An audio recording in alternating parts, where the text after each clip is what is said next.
Hello and welcome back to Wisdom-Driven Business Success.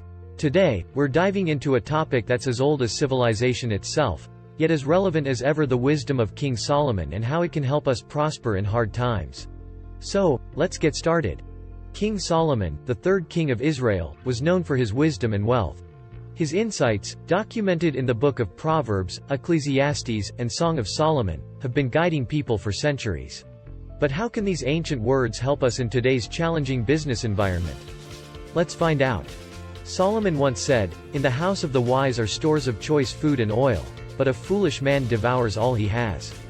This speaks to the importance of saving and investing wisely, especially in times of plenty, to ensure we can weather the hard times.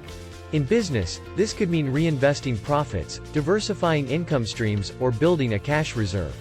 Solomon's true legacy lies not in his wealth, but in his wisdom. He understood that wisdom is more precious than rubies. Nothing you desire can compare with her. In our businesses, this means prioritizing learning and growth, making informed decisions, and valuing the wisdom that comes from experience. So, how can we apply Solomon's wisdom to our businesses today?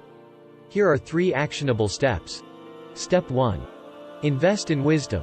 Continually educate yourself about your industry, market trends, and business strategies.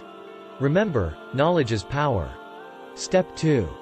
Plan for the future. Don't just focus on immediate gains.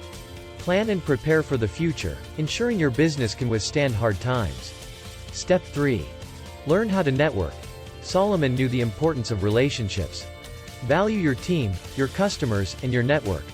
They are your business's most valuable assets. And that's it for today's video. Remember, even in the hardest times, wisdom can guide us to prosperity.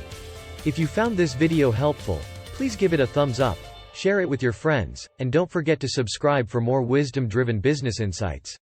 Until next time, stay wise and stay successful.